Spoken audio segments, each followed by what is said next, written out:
3. Hey team, happy Friday, but more importantly, it's National Employee Appreciation Day. Really, all of the leadership team wants to take a minute to thank you guys for all that you do, especially coming in this winter. It's been a challenge, but on behalf of the entire leadership team, thank you! Welcome to this week's virtual huddle. I'm Renee Radke. And I'm Brooke Michelson. We're from Care Work at Home. And now on to our safety segment.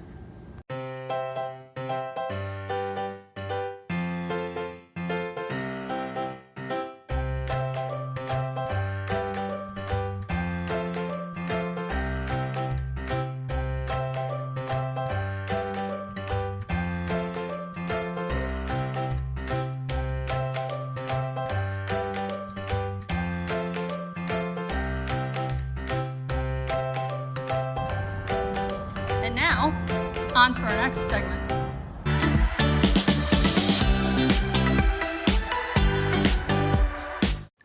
Hey reservations, it's Gabriel here, coming to you from Inventory and Logistics in Tech Ops. I started here as a supply attendant back in September and wanted to give you guys kind of an overview of what I do on the day-to-day job. Basically, a supply attendant's job is to move parts from our warehouses out to the mechanics, whether they're working on aircraft in the hangars or out at the gate. We also sell parts to other airlines, like Sun Country, and we even sell parts to the U.S. government.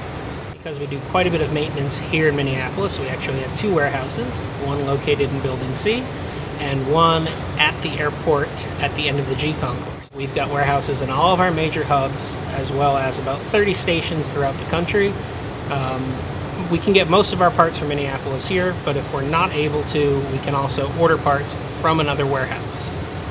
Here in logistics, we handle all sorts of parts, from as small as washers, nuts, and bolts, all the way up to aircraft tires. We handle coffee makers, headsets, flight data recorders. Pretty much every part on the aircraft we handle the movement of here. For our heavy maintenance checks, aircraft can be out of service anywhere from 2 to 4 weeks. We have planners that will order parts for those aircraft, and as supply attendants, we will find the parts in our warehouse and deliver those out to the aircraft hangars. Mechanics will also work on aircraft that are just parked in Minneapolis overnight. For these aircraft, we will get a list of parts that the mechanics will need to complete work. We'll order those parts and assemble them into a kit that will be delivered as the aircraft lands so that the plane can be ready to go for the morning.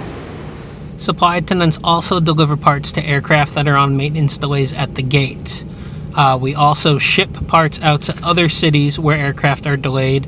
You'll see that in your FIFO, where it will show a part coming in off of another aircraft.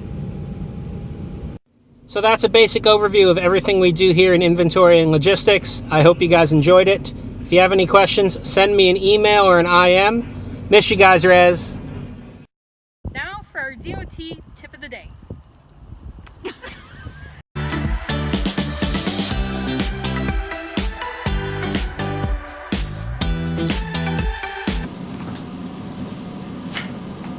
Hello. Regulatory compliance.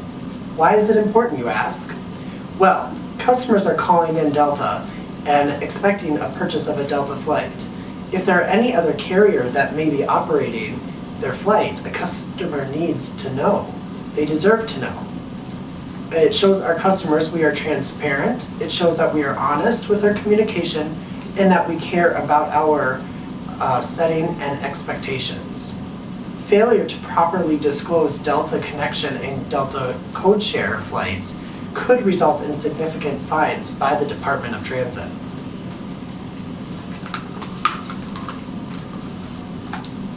Now for a special message from Julie. Hi guys, today Minneapolis has been chosen and we're starting today the new field leadership model.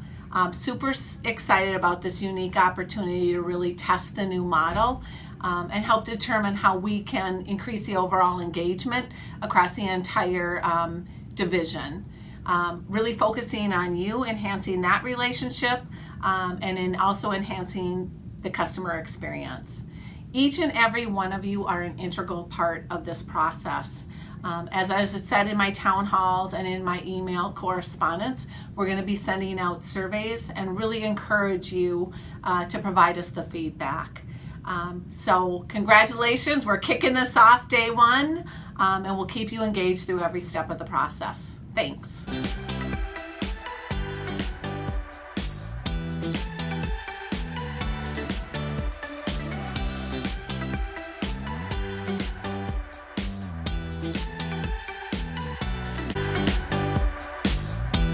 I am originally from San Antonio, Texas, so as they say, the home of the Alamo and of the Riverwalk. I tend to think of the Spurs, go Spurs. The Alamo is right downtown San Antonio, and it is much smaller than people would think whenever they go to visit. And I do suggest you go and visit because it is a lot of history available there if you're into history.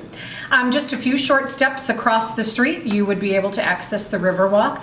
The Riverwalk has all kinds of restaurants and shops along that you can see. It is really pretty down there as well. In the past few years, they've been expanding the Riverwalk and moved it down to an old brewery called the Pearl, and that has also more restaurants and more shops, and they do a farmer's market on the weekend. Whenever I go back home, Tex-Mex would be my #1 food of choice because you cannot get it here. And barbecue comes in a close second, and that's also. You have to try a Whataburger and Bluebell ice cream whenever you go. Those aren't local to San Antonio, but they are both Texas greats. Let me know if you have any questions. I'd be glad to give you some Texas tips. Today's the last day to throw in the towels for our bridging campaign. Thanks to everyone who's already donated, and thanks to joining us for our virtual huddle. And now to announce the winner of last week's huddle. And the winner is... And if you would like your chance to win next week, Like and comment below. And remember,